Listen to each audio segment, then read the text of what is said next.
Hello दोस्तों, आप लोग कैसे हैं। आशा करता हूं कि आप लोग अच्छे होंगे।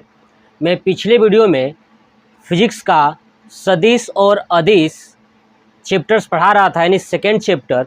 ठीक है, तो मैं आपको सदिश राशियां और अदिश राशियां आपको बता दिया था। ठीक है, एक बार मैं फिर से थोड़ा सा रिपीट करता हूं कि मैंने आपको बताया था कि सदिश राशियां जो होती हैं वो बीजगणितीय नियम का पालन नहीं करती हैं। ठीक है, वो सामान्य बीजगणितीय नियम का पालन नहीं करती हैं क्योंकि इनके लिए अलग से बीजगणितीय नियम बनाया गया है। तो इस वीडियो में हम लोग यही पढ़ने वाले हैं कि जो सदिश का बीजगणितीय नियम है वो कैसे काम करता है ना, सदिश के ऊपर। ठीक है ना। और अदिश जो राशियाँ थी या अदिश था वो बीजगणितीय नियम का पालन करता है, तो हमें उसके बारे में नहीं पढ़ना है। ठीक है, सदिश राशियाँ कौन कौन सी थी मैंने ये भी बताया था आपको कि 8 आपको याद रखना था। ठीक है, अगर वो याद रखते हैं तो उससे ज़्यादा एग्जाम में नहीं पूछे जाते हैं। कौन कौन सा, तो वेग, विस्थापन, बल, भार, संवेग, आवेग और जिसके पीछे क्षेत्र लगा हो, जैसे विद्युतीय क्षेत्र, चुंबकीय क्षेत्र, ये सब क्या होते हैं, तो सदिश होती हैं। इसी में एक और नोट कर लीजिएगा, मुझे अभी जैसे याद आ गया, वो क्या है, त्वरण। त्वरण भी एक सदिश राशि है, इसे ऐड कर लीजिएगा तो टोटल हो जाएंगे 9। इन 9 के अलावा आप ज़्यादा याद मत रखिए क्योंकि ये 9 से ही क्वेश्चंस पूछे गए हैं। क्योंकि मैं प्रीवियस ईयर का क्वेश्चंस देख रहा था, ठीक है, तो उसमें जो है कि त्वरण था। ठीक है ना, तो मैंने कहा कि चलो त्वरण बता देते हैं। ठीक है, तो याद रखिएगा टोटल 9। कितना याद रखना है, 9। कौन कौन सा, वेग, विस्थापन, बल, भार, संवेग, आवेग, विद्युतीय क्षेत्र, चुंबकीय क्षेत्र और त्वरण। ये टोटल 9 अगर याद रखते हैं तो बस इसके अलावा बाकी जो भी चीज़ें आ जाए ना, ठीक है, आप उसको अदिश राशि में इंक्लूड कर दीजिएगा। ठीक है, चलिए अब हम लोग चलते हैं, पढ़ते हैं सदिशों का बीजगणितीय नियम। यानी जो सदिश है, सदिश जो है कि साधारण बीजगणितीय का नियम पालन नहीं करता है, तो इसके लिए अलग से एक बीजगणितीय नियम बनाया गया है। ठीक है, और ये नियम हम लोग इस वीडियो में पढ़ने वाले हैं, जोड़ का नियम। कौन सा नियम, जोड़ का नियम। नेक्स्ट पार्ट में मैं आपको गुणनफल का नियम यानी गुणन का नियम सिखाऊंगा कि गुणा कैसे किया जाए। आज हम लोग पढ़ने वाले हैं क्या है, सदिशों का जोड़, है ना। देखिए, सदिशों को जोड़ने के लिए, अब सदिश कैसे होता है, सदिश को कैसे निरूपित करते हैं, मैंने आपको पिछले वीडियो में बताया था कि मान लीजिए कि मेरे पास कोई बी है। ठीक है, बी के ऊपर अगर मैं तीर लगा दूं, क्या लगा दूं, तीर। ठीक है, तो ये क्या हो जाएगा, ये सदिश का निरूपण हो जाएगा। किसका हो जाएगा, सदिशों का निरूपण। ठीक है, और ये भी बताया था कि सदिशों का परिमाण कैसे निकालते हैं, तो इस सदिश में क्या लगा दें, माड लगा दें। क्या लगा दें, इसी सदिश में माड लगा दें, है ना, 2 डंडी लगा दें, तो क्या हो जाएगा, परिमाण, है ना। माड का मतलब क्या होता है अभी मैं इस वीडियो में आपको समझाऊंगा। ठीक है ना, तो माड लगाएंगे तो क्या निकलेगा, ये परिमाण। क्या निकलेगा, परिमाण। और ये क्या बता रहा है कि सदिश, है ना, ऊपर तीर लगा हुआ है, इसका मतलब क्या है, ये सदिश, ये सदिशों का निरूपित करता है। अब देखिए, अब ये तीर है तो तीर का जो ये आगे वाला हिस्सा है, जो सिर है ना, सिर हेड है ना, ये बताता है डायरेक्शन। क्या बताता है, डायरेक्शन यानी दिशा बताता है। ठीक है, और ये तीर की जो लंबाई है, ठीक है ना, ये बताती है कि कितना कितना लग रहा है, कितना परिमाण है। ठीक है, कितना परिमाण है, इसका कितना मान है, ये बताता है लंबाई। और आगे का जो तीर है वो बताता है कि दिशा किस डायरेक्शन में लग रहा है। अब चलिए सदिशों का बीजगणितीय नियम यानी जोड़ का नियम हम लोग सीखते हैं क्या है। देखिए देखिए, जो सदिश का बीजगणितीय नियम होता है ना, वो 2 प्रकार के नियम हैं। मेनली कितने हैं, 2। एक है त्रिभुज का नियम और एक है समांतर चतुर्भुज का नियम। ठीक है ना, जो सदिश का बीजगणितीय नियम है वो त्रिभुज का नियम भी काम करता है और समांतर चतुर्भुज का नियम काम करता है। अब समझते हैं कि त्रिभुज का नियम कैसे। जैसे मान लीजिए, ठीक है, कि मेरे पास एक सदिश है ए, इसको जोड़ना है सदिश बी से। क्या करना है, जोड़ना है। आप देखिए, ठीक है, ये सदिश है। ठीक है, सदिश ऊपर यहाँ पे दिखा देता हूँ, और ये ऊपर की तरफ ये देखिए दूसरा ये जो तीर दिख रहा है ये वाला, देखिए बी के ऊपर जो तीर है ये बताता है कि ये सदिश है। ए के ऊपर जो छोटा वाला तीर है बताता है कि ये सदिश है। ये बता रहा है कि हमें इसको जोड़ना कैसे। देखिए इसका सिरा, है ना, इसका सिरा और इसका पूंछ क्या करेंगे, जोड़ेंगे। तो आप देखिए ऐसे बनेगा ये, है ना, ऐसे बनेगा। ऊपर वाला जो बड़ा बड़ा दिख रहा है इसका सिरा और इसका पूंछ, फिर हम क्या करेंगे, इसको मिला देंगे। क्या करेंगे, इसको मिला देंगे। ठीक है, अब देखिए जब इसको मिला देंगे, जब ये मिलाएंगे तो ध्यान से देखिए, ये वाली क्या कौन सी थी, तो ये ए, क्या है ये ए। ऊपर वाली कौन सी है, तो ये है बी, क्या है ये बी। क्लियर। अब देखिए जो ये वाली जा रही है इसको बोलते हैं परिणामी। ध्यान से सुनिएगा, ये है परिणामी। एक था परिमाण और ये परिमाण नहीं है, ये है परिणामी। परिणामी का मतलब क्या होता है कि जब दो ये बल, देखिए एक बल ये और एक बल ये, जब दो बल कार्य करते हो तो तीसरा बल उनको कहीं ना कहीं से कट करेगा या मिलाएगा, उसे क्या बोलते हैं, परिणामी। ठीक है, अब इसको हम कैसे दिखाते हैं, तो ध्यान रखिएगा आर से। आर का मतलब होता है रिजल्ट, है ना। आर का मतलब रिजल्ट यानी रिजल्टेंट भी बोल सकते हैं। ठीक है, तो ये हो गया रिजल्ट यानी परिणामी। यानी ए और बी किसी वस्तु के ऊपर लग रहा है बल, तो बताना ये है कि दोनों बल मिला करके कितना बल लगा रहे हैं। सपोज करिए कि देखिए ये मार्कर है ना, मार्कर के ऊपर मैं इस उंगली से इधर बल लगा रहा हूँ, इधर से ये बल। अब बताना है कि इस मार्कर के ऊपर कितना बल लग रहा है, इसी को बोलते हैं परिणामी यानी रिजल्ट। टोटल ये कितना बल ले रहा है, इसी को बोलते हैं रिजल्ट यानी परिणामी। तो क्या करेंगे कि आर बराबर हो जाएगा ए प्लस बी। क्या हो जाएगा, ए प्लस बी। यानी अगर आप दोनों जो परिमाण था ए और बी, अगर दोनों को ऐड कर देते हैं तो क्या निकल जाएगा, परिणामी। ठीक है, यही ऐड करना हमको सीखना है। और कौन सिखाएगा, तो मैं आपको सिखाऊंगा। चलिए देखते हैं। अब मैं इसको हटा देता हूं, मैंने समझा दिया कि त्रिभुज का नियम। ठीक है, और दूसरा कौन सा, समांतर चतुर्भुज का नियम का पालन करता है। अब देखिए ये था त्रिभुज, अब आते हैं समांतर चतुर्भुज का नियम क्या है।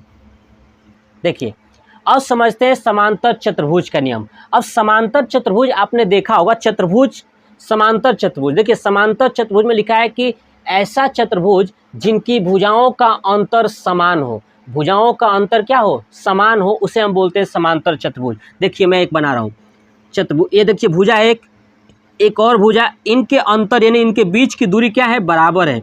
ये थोड़ा सा तिरछा है, इसलिए क्या कहेंगे, समांतर चतुर्भुज। ये कौन सा चतुर्भुज है, समांतर चतुर्भुज। देखिए मान लेता हूँ कि ये वाला एक दूरी है, एक ये वाला दूरी है। ठीक है, ये दूरी इसके बराबर है, ये वाला दूरी इसके बराबर है। क्लियर। तो ये बीच में एक ऐसे खींच दूँ तो आप देखिए अभी हमने देखा था कि क्या बन रहा था, रिजल्ट। क्या बन रहा था, रिजल्ट। देखिए ये है, मान लेता हूँ ये है ए, क्या है ये ए, ये है बी, तो बीच वाला क्या होगा, आर, है ना। समझ में आ गया ना, यही तो क्या था, रिजल्ट था। ये क्या था, रिजल्ट। अब देखिए अब ये जो बी है, यही बी, ये भी तो हो सकता है ना, ये वाला बी, देख रहा है कि नहीं। दोनों जब बराबर हैं, ये वाला दूरी और ये वाला दूरी जब आपस में बराबर है, दोनों समान है। ठीक है, तो ये बी चाहे ये बी। अब बताइए ये बी हो गया और ये ए हो गया, इसके बीच का कोण कुछ ना कुछ होगा। क्या होगा, मान लेता हूँ थीटा। क्या होगा, कोण थीटा। तो जब दो सदिशों के बीच का कोण थीटा हो, ध्यान सुनिए, जब दो सदिश, ठीक है ना, ऐसे लग रहे हो कि उनके बीच का कोई ना कोई कोण हो, जब दो सदिश ऐसे हो, जब बीच में कोई ना कोई कोण हो, तो उसका अगर रिजल्टेंट निकालना हो यानी परिणामी निकालना हो, तो कौन सा फार्मूला यूज करेंगे, आर इक्वल टू, ठीक है ना, A square plus B square plus 2ab cos theta.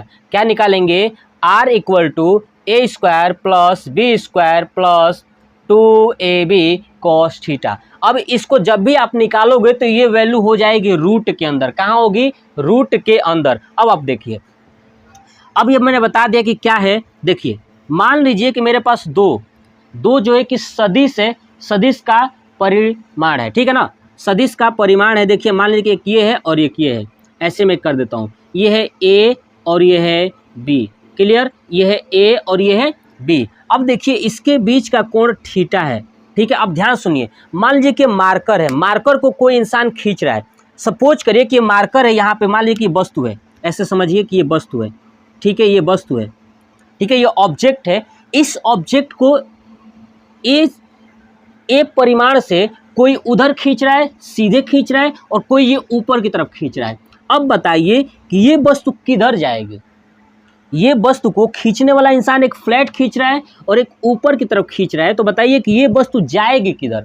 तो ये वस्तु का हमें यही निकालना है कि इसका परिणामी यानी रिजल्टेंट कहाँ होगा। तो इस वस्तु का रिजल्टेंट जो है कि इस बीच में होगा। मतलब न वस्तु इधर जाएगी न वस्तु इधर जाएगी, वो कहाँ जाएगी, बीच में जाने की कोशिश करेगी। कहाँ जाने की कोशिश करेगी, बीच में जाने की कोशिश करेगी। तो आखिर में मान लीजिए कि इधर जो है कि जो खींच रहा है इंसान, सामने की तरफ खींच रहा था, वो 10 न्यूटन के बल से खींच रहा था। ऊपर जो खींच रहा था वो 5 न्यूटन के बल से खींच रहा था। तो बताइए जब ये वस्तु बीच में जाएगी तो बीच में कितने न्यूटन का बल होगा। तो समझ रहे हैं, इसको निकालने के लिए क्या करेंगे, इसी को बोलते हैं आर। क्या करना है, ये वाला फार्मूला यूज करना है, R equal to A square plus B square plus 2ab cos theta. और इसका क्या निकाल देंगे, रूट। इसी का क्या निकाल देंगे, रूट। देखिए मैंने उसी को नीचे लिखा है, तो क्या लिख दिया है, रूट। रूट के अंदर लगा दिया है। अब आप देखिए थीटा क्या है, तो ए और बी के बीच का कोण।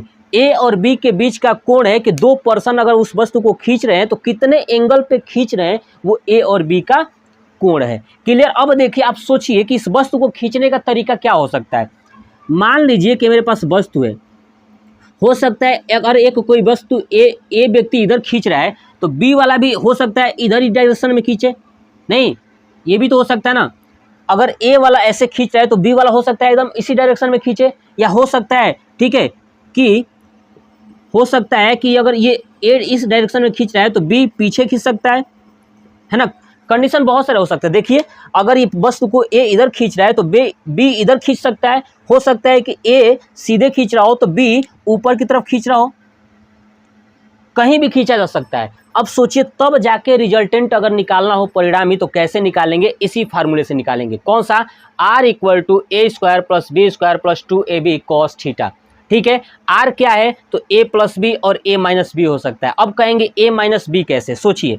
देखिए अब इसको मैं हटाता हूं तब आपको समझाता हूं। देखिए आर प्लस मतलब आर बराबर क्या था, ए प्लस बी। मैंने पीछे दिखाया था कि ए प्लस बी। अब सोचिए आखिर में ये प्लस बी कहाँ से आ रहा है, ये माइनस कहाँ से आ रहा है। सोचिए, देखिए ये मेरे पास मार्कर है, ठीक है। इस मार्कर को मैं इस उंगली से धक्का दे रहा हूँ इस डायरेक्शन में, ठीक है। अगर कोई इंसान इधर ही खींच रहा है तो बताइए ना, हमारा ये मान और उधर खींच रहा है दोनों का जुड़ जाएगा ना। अगर वही चीज़ ये मैं इधर से धक्का दे रहा हूँ और ये इधर से धक्का दे तो जुड़ेगा कि घटेगा, घटेगा। अब देखिए सोच के, ऐसे ही ये मेरे पास एक वस्तु है, अगर तो वस्तु को अगर इस डायरेक्शन में मैं खींच रहा हूँ, ठीक है ना, और एक इंसान है जो इस डायरेक्शन में ना खींच के ना ऊपर खींच रहा है, वो सीधे इधर खींच रहा है। अब देखिए मैं उधर खींच रहा हूँ, ये इधर खींच रहा है, तो हमारा जो परिणामी है वो घटेगा ना, कम हो जाएगा, है ना। पता ही नहीं चलेगा कि वस्तु जाए तो किधर जाए, ना वस्तु का परिणामी जुड़ेगा ही नहीं, क्या हो जाएगा, घट जाएगा। तो ये कंडीशन ए माइनस बी। अब देखिए जब इधर की तरफ खींच रहा था तो इसके बीच का कोण कितना है, 180 डिग्री। कितना है, 180 डिग्री। तो थीटा का मान कितना रखेंगे, 180। अब जो तो माइनस में खींचेगा तो क्या लगाना है, कॉस थीटा का मान 180 रखेंगे। क्या रखेंगे, 180। और जब 180 रखेंगे तो कॉस 180 का मान होता है -1, ठीक है। यानी कॉस थीटा का मान 1 तब होगा जब 0 डिग्री होगा। अब देखिए सीधे मैं खींच सकता हूँ, ये भी हो सकता है कि मैं इस वस्तु को कहाँ खींच सकूँ, ऐसे खींच सकूँ, इसी डायरेक्शन में। देखिए ये है, अगर मैं ऐसे खींच रहा हूँ तो ये ए है, दूसरा भी खींचेगा तो क्या हो जाएगा, बी। अब जब ये दोनों खींचेंगे तो दोनों के बीच का कोण कितना डिग्री, 0 डिग्री। या तो हो सकता है दोनों एक ही दिशा में खींचे, या हो सकता है कि दोनों विपरीत दिशा में खींचे। जब एक दिशा में खींचेंगे तो थीटा बराबर 0, और थीटा बराबर 0 हो जाएगा तो cos 0, और cos 0 का मान हो जाएगा 1। और जब विपरीत खींचेंगे तो थीटा बराबर 180, है ना, cos 180, और cos 180 का मान हो जाएगा -1। क्लियर। तो ये याद रखिएगा, ठीक है ना, कि cos थीटा बराबर 1 कब होगा, जब 0 डिग्री होगा। अब ये था हमारा परिणामी, ठीक है ना। अब देखिए मैंने आपको समझा दिया कि cos थीटा का मान कहाँ से कहाँ तक वेरी करेगा, -1 से लेकर के 1 तक। -1 और 1 के बीच में ही cos थीटा का मान रहने वाला है। क्लियर। चलिए अब देखिए, अब आपसे क्वेश्चन पूछता कैसे, इससे क्वेश्चन पूछेगा कैसे, ये समझिए। देखिए अब क्वेश्चन जो पूछता है वो पूछता है कि आपको 2 परिमाण दे देगा, ठीक है ना। ध्यान सुनिए, जो 2 परिमाण देगा, मान लीजिए कि मैं कह दूं 4 न्यूटन और एक कह दूं 5 न्यूटन। कह दूं कि एक वस्तु पर 4 न्यूटन तथा 5 न्यूटन का बल लग रहा है। कितना न्यूटन का, 4 न्यूटन तथा 5 न्यूटन का बल लग रहा है। तो बताइए उसका परिणामी जो है कितने से कितने बल के बीच में आएगा, है ना, कितने से कितने, यानी इसका मैक्सिमम बताना है और मिनिमम, आर मैक्सिमम और मिनिमम। कितने से कितने के बीच में इसका मान वेरी करेगा। तो आप देखिए इन दोनों को जोड़ देंगे तो आर मैक्सिमम आ जाएगा। क्या आ जाएगा? R maximum. जोड़ दीजिए 4 और 5 9 न्यूटन, और इसमें से घटा दीजिए 5 में से 4 गया तो आर मिनिमम आ जाएगा। क्या आ जाएगा? आर मिनिमम यानी कितना? 1 न्यूटन। यानी मैं बात करूं अगर ये 4 न्यूटन और 5 न्यूटन का बल जो है कि एक वस्तु के ऊपर लग रहा है, ठीक है, तो ये क्या होगा कि जब ये लग रहा है तो ये दोनों जो है कि 1 से लेकर के 9 न्यूटन के बीच में ही परिणामी होगा। 1 से 9 न्यूटन के बीच में ही परिणामी होगा। हो सकता है 2 हो सकता है 3 हो सकता है 4 हो। तो आपसे क्वेश्चन ऐसे पूछा जाएगा कि 2 बल जो है कि एक 3 न्यूटन का एक 4 न्यूटन का जो है कि बल किसी वस्तु पर आरोपित हो रहे हो, तो बताइए कि उनके बीच का परिणामी जो है कि कहाँ से कहाँ तक होगा। तो आपको मैक्सिमम निकाल लेना है, जोड़ लेना है और मिनिमम निकाल लेना है। ठीक है, ये चीज़ आप कर लीजिएगा। चलिए, ये तो आपको समझ में आ चुका है। अब देखिए ये जो नोट पॉइंट करके लिखा हो ना, ये आपको याद रखना है कि जब भी परिणामी निकालना होता है तो परिणामी कहाँ से कहाँ तक वेरी करता है। तो -1 से लेकर के कहाँ तक? 1 तक, है ना। cos थीटा का मान जो है कि 0 डिग्री से लेकर के 180 डिग्री तक वेरी करता है। अगर 0 डिग्री है इसका मतलब कि 1 आएगा, 180 डिग्री है तो -1 आएगा। ठीक है, अब देखिए जब भी आप ये सदिशों का बीजगणितीय नियम का जोड़ का नियम निकालोगे, किसका? जोड़ का, तो हमेशा जो है कि जोड़, ध्यान से सुनिए, धनात्मक में आएगा। किस में आएगा? धनात्मक में। हमेशा किस में आएगा? धनात्मक में। कभी भी ये निगेटिव और 0 नहीं होगा। ध्यान सुनिए, शून्य और ऋणात्मक नहीं होगा। ये मैंने लिखा है, 2 सदिशों के परिणामी का परिमाण जो निकालोगे वो शून्य और ऋणात्मक नहीं होने वाला है। हमेशा क्या होगा? धनात्मक होगा। अब चलिए इसी बेस पर एक क्वेश्चन है, यहाँ पे क्वेश्चन नोट किया हूँ, ठीक है ना। क्वेश्चन देखिए क्या कह रहा है। देखिए क्वेश्चन कह रहा है कि किसी वस्तु पर पश्चिम दिशा में 4 न्यूटन का बल लगता है। कितना न्यूटन का लगता है? किस दिशा में? पश्चिम दिशा में। अब देखिए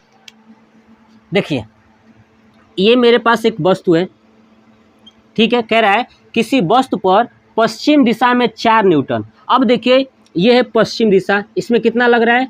4 न्यूटन कह रहा है लग रहा है, तथा उत्तर दिशा में 3 न्यूटन। अब उत्तर ऊपर की तरफ है तो उत्तर दिशा में 3 न्यूटन। कितना न्यूटन? 3 न्यूटन का बल लगता है। तो परिणामी कह रहा है कि परिणामी बल क्या होगा। मतलब बताना है कि ये कोई वस्तु ऊपर खींचा जा रहा है और इधर खींचा जा रहा है, तो बताइए बीच में कितना होगा।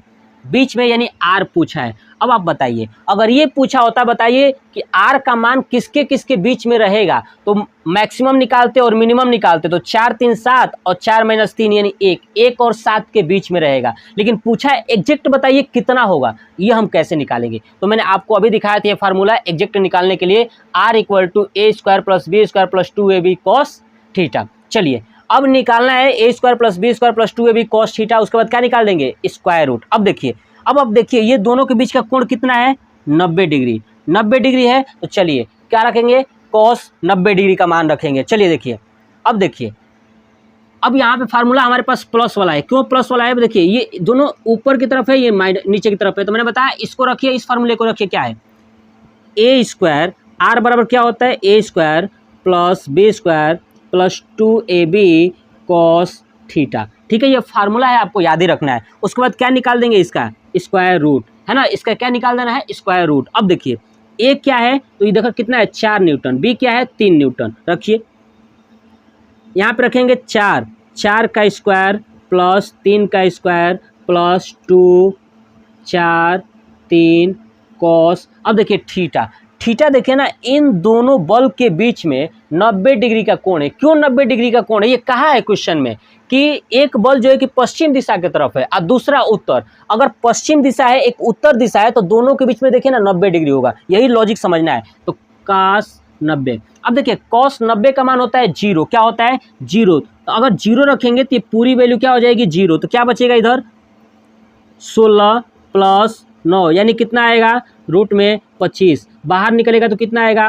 5 न्यूटन। कितना आएगा? 5 न्यूटन। यानी एग्जैक्ट कितना आ रहा है? ये परिणामी 5 न्यूटन। यानी 5 न्यूटन का बल जो कि एग्जैक्ट लगेगा बीच में। अब देखिए, अब वही अगर पूछा होता कितने से कितने के बीच में वेरी करेगा, तो इसको क्या निकालते? R maximum. क्या निकालते? R maximum. तो क्या हो जाता? 4 3 7 और आर मिनिमम निकालना होगा तो क्या करेंगे, घटा देंगे। 4 में से 3 गया 1 न्यूटन। मतलब ये तो समझ में आएगा कि 7 न्यूटन से लेके 1 न्यूटन के बीच में ही मान आएगा। तो हमने देखा कि हाँ कितना आया है, 5 न्यूटन, और 5 न्यूटन 1 और 7 के बीच में ही है। ठीक है, ये था हमारा एक न्यूमेरिकल्स। उसके बाद जो है कि मैं आपको ये चैप्टर जैसे कंप्लीट होगा तो उसके बाद जो है कि न्यूमेरिकल्स ही आपको कराऊंगा, बहुत सारा न्यूमेरिकल्स कराऊंगा। ठीक है ना। अभी आपको समझ में नहीं आया कोई बात नहीं, वीडियो को 2 से 3 बार देखिए, आप समझने की कोशिश करिए। ठीक है ना। तो आपको ये वीडियो कैसा लगा कमेंट बॉक्स में कमेंट करके जरूर बताइएगा।